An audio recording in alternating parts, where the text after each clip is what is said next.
2026년 새해가 밝자마자 대한민국 주식시장이 정말 역사를 새로 쓰고 있습니다. 코스피가 연일 사상 최고치를 경신하더니 마침내 4,400선을 돌파했습니다. 네, 정말 그렇죠. 자료들을 쭉 읽어보는데 13만 전자를 넘어 14만 전자를 넘본다, 70만 닉스 이런 말들이 막 쏟아지더라고요. 시장의 흥분 같은 게 그냥 피부로 느껴졌습니다. 그렇죠. 수십 년간 박스권에 갇혀서 박스피라는 오명까지 들었던 걸 생각하면 정말 격세지감입니다. 맞아요. 그래서 오늘 저희가 이 자료들을 보면서 파헤쳐볼 핵심 질문은 이건 것 같아요. 이 현상이 과연 반도체라는 특정 섹터의 일시적인 과열인지, 아니면 수십 년 동안 우리 증시를 짓눌러 왔던 그 코리아 디스카운트라는 족쇄가 드디어 풀리기 시작하는 어떤 신호탄인지 말이죠. 바로 그 지점입니다. 단순히 주식이 올랐다 이 사실을 넘어서 이 거대한 흐름의 본질이 뭔지 파악하는 게 오늘 저희의 미션이겠죠. 맞습니다. 이 뜨거운 랠리를 이끄는 진짜 동력은 뭐고, 또 시장 한편에서 조심스럽게 나오는 거품 경고는 과연 타당한 건지 지금부터 한번 깊이 파고 들어보겠습니다. 네, 좋습니다. 우선 이 상승세가 얼마나 기록적인지 숫자부터 먼저 짚어보죠. 정말 숨 돌릴 틈도 없이 올랐어요. 그랬죠. 첫 거래일 1월 2일에 4,300선을 그냥 가뿐히 넘어서더니 바로 다음 날인 5일 오전에 장중 4,417포인트를 찍었습니다. 4,400 시대가 열린 거죠. 장마감은 더 극적이었잖아요. 1월 5일 최종 종가가 4,457.52. 와, 하루 만에 3.43%, 무려 147포인트가 넘게 폭등한 겁니다. 이건 단순히 지수가 좀 올랐다 이런 수준이 아니라 시장의 체질 자체가 바뀌는 듯한 그런 에너지였어요. 맞아요. 코스닥도 힘을 보탰죠. 네, 코스닥도 4년 만에 최고치인 957포인트를 기록했고요. 그리고 이 모든 드라마의 주인공은 단연 반도체 투톱이었습니다. 삼성전자가 하루에 7.5% 가까이 급등하면서 13만 8,100원. 13만 전자. 네, 소위 13만 전자에 완벽히 안착했고, SK하이닉스도 장중에 70만 닉스를 터치하면서 69만 6천 원으로 마감했죠. 여기서 정말 놀라운 건 이 두 기업의 비중이에요. 맞아요. 두 회사 시가총액을 합치니까 이게 1,300조가 넘어요. 1,300조요. 그럼 코스피 전체에서 비중이 얼마나 되는 거죠? 이게 코스피 전체 시가총액의 거의 40%에 육박합니다. 제가 자료 보면서 이 부분에서 잠시 멈칫했습니다. 저도 그랬습니다. 한 나라의 주식시장 전체가 단 두 개의 기업에 의해서 이렇게 좌우된다는 건데, 이게 과연 건강한 현상인가? 이런 질문이 바로 나오더라고요. 그렇죠. 충분히 나올 수 있는 질문이죠. 일단 이 상승 속도부터가 전례가 없잖아요. 코스피가 1,000에서 2,000까지 가는데 27년, 3,000까지는 13년 반이 걸렸는데, 네, 엄청 오래 걸렸죠. 2025년 6월에 3,000을 회복한 다음에 4,000까지 가는 데는 불과 4개월. 이건 그냥 상승이 아니라 거의 수직 이륙 수준입니다. 맞습니다. 역사적으로 유례 없는 속도죠. 자, 그렇다면 도대체 무엇이 이 비정상적일 정도의 에너지를 만들어내고 있는지 그 동력들을 하나씩 제대로 뜯어볼 필요가 있겠습니다. 5일 하루에만 2조 1,600억 원을 순매수했어요. 개인과 기관이 각각 1조 5천억, 7천억 원을 내다 파는 와중에 말 그대로 외국인이 그냥 홀로 지수를 끌어올린 거죠. 여기서 중요한 건 외국인들이 무엇을 사고 있느냐는 겁니다. 자료에 한 전문가 표현이 아주 날카롭던데, 팀 코리아 전체를 사는 게 아니라 특정 스타 플레이어만 집중 공략하고 있다, 이렇게 분석을 하더라고요. 스타 플레이어요? 네, 그러니까 AI 혁명의 심장부인 고성능 메모리 HBM을 사실상 독점 생산하는 삼성전자와 SK하이닉스, 딱 이 둘만 보고 달려들고 있다는 거죠. 그거 굉장히 중요한 지적이네요. 예전처럼 한국 시장 전체의 잠재력을 보고 들어오는 게 아니라 글로벌 AI 산업의 키를 쥔 특정 기업의 지분을 확보하려는 목적이다. 그렇죠. 그렇다면 우리가 예전에 봤던 것처럼 들어왔다가 금방 빠져나가는 그런 자금하고는 성격이 좀 다를 수도 있겠네요. 그럴 가능성이 충분합니다. 환율 손해를 좀 보더라도 이 두 기업 주식은 앞으로 더 오를 거라는 아주 강력한 확신이 깔려있는 매수세로 보입니다.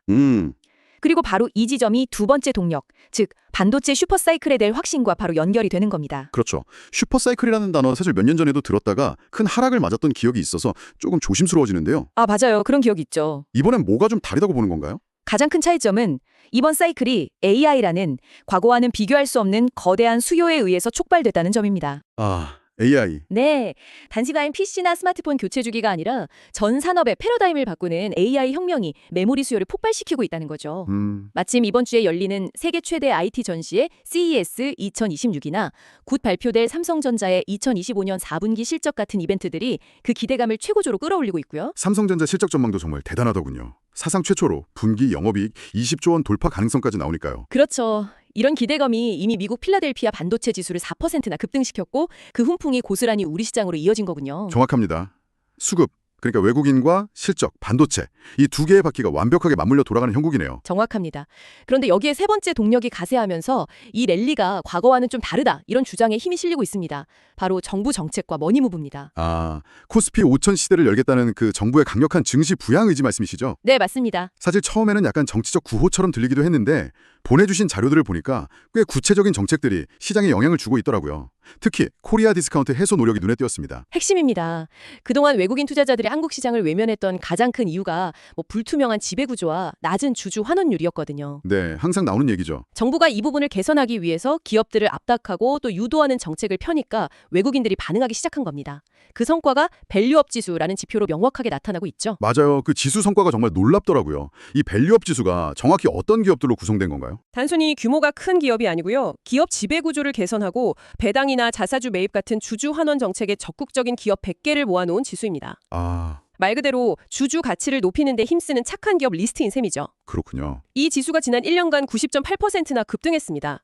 같은 기간 코스피 상승률 75.6%를 훌쩍 뛰어넘는 수치죠. 정책이 실제로 시장을 움직이고 있다는 아주 강력한 증거입니다. 그렇군요. 외국인들이 단지 반도체 기업만 사는 게 아니라 한국 기업들의 체질 자체가 변하고 있다는 신호에 반응하고 있다. 이렇게도 볼 수 있겠네요. 네, 충분히 그렇게 해석할 수 있습니다. 그리고 정부 정책의 또 다른 축이 바로 머니무브를 유도하는 종합투자계좌 IMA인데 이건 좀 생소합니다. 이건 정말 중요한 정책적 실험이라고 볼 수 있습니다. IMA는 쉽게 말해서 증권사가 판매하는 원금 보장형 투자 상품이에요. 원금 보장형이요? 네, 그런데 핵심은 이 계좌로 모인 자금의 70% 이상을 의무적으로 기업금융이나 벤처기업 같은 모험 자본에 투자해야 한다는 점입니다. 아, 그러니까 단순히 부동산에 묶인 돈을 증시로 끌어오는 걸 넘어서 그 돈이 산업의 핏줄, 특히 혁신 기업으로 흘러 들어가게끔 파이프라인을 설계했다. 이 말씀이시군요. 바로 그겁니다. 이건 단순한 유동성 공급과는 차원이 다른 이야기네요. 그렇죠. 이 정책이 성공한다면 한국 경제의 고질적인 문제였던 가계자산의 부동산 편중을 해소하고 동시에 혁신 성장을 위한 자금줄을 확보하는 두 마리 토끼를 잡을 수 있는 거죠. 마지막 네 번째 동력은 비교적 익숙한 낮은 금리와 풍부한 유동성인데 바로 이 IMA가 그 유동성의 방향을 질적으로 바꿔놓을 게임 체인저가 될 수 있다는 점에서 주목해야 합니다. 자, 그럼 이제 가장 흥미로운 지점으로 넘어가 보겠습니다. 이 모든 현상을 두고 거품이라는 경고와 이제 시작이라는 기대가 아주 팽팽하게 맞서고 있습니다. 네, 그렇죠. 먼저 신중론, 즉 거품을 우려하는 목소리부터 들어보죠. 가장 큰 근거는 역시 실물 경제와의 괴리 아닌가요? 맞습니다. 주식시장은 거의 축제 분위기인데 당장 내 주변 자영업자나 중소기업의 현실은 여전히 냉혹하다는 거죠. 반도체 대기업 몇 곳의 실적이 전체 경제의 온도를 대변할 수는 없다. 이런 지적입니다. 특정 업종으로의 쏠림 현상이 너무 심해서 작은 충격에도 시장 전체가 흔들릴 수 있다는 구조적 취약점도 거론되고요. 개인 투자자들의 심리에 대한 경고도 있더라고요. 나만 뒤처지는 것 같다는 불안감, 소위 포모 심리 때문에 묻지마 매수 현상이 나타나고 있다는 분석입니다. 그렇죠. 이런 비이성적 과열은 보통 거품 붕괴 직전에 나타나는 대표적인 신호 중 하나로 해석되곤 하거든요. 아, 마치 모두가 웃고 있는 파티의 마지막 순간처럼요. 여기에 미국의 베네수엘라 군사작전이나 언제 터질지 모르는 트럼프 리스크 같은 외부 변수까지 더해지면 불안감은 더 커지죠. 베네수엘라 리스크는 다행히 우리 경제에 미치는 영향이 좀 미미한 걸로 분석되더군요. 네, 자료를 보니까 수출 비중이 0.1%, 원유 수입 비중도 0.7% 수준이라 직접적인 타격은 거의 없다는 게 중론이었습니다. 네, 하지만 언제든 다른 지정학적 리스크가 터질 수 있다는 점은 항상 염두에 둬야겠네요. 그렇습니다. 신중론자들은 지금의 상승장이 너무나 완벽한 조건들 위에 세워진 유리성 같아서 예상치 못한 외부 충격 하나에 쉽게 무너질 수 있다고 경고하는 겁니다. 알겠습니다. 그럼 이제 반대편, 즉 거품이 아니라 제대로 된 가치평가의 시작이다라는 낙관론의 근거를 살펴보죠.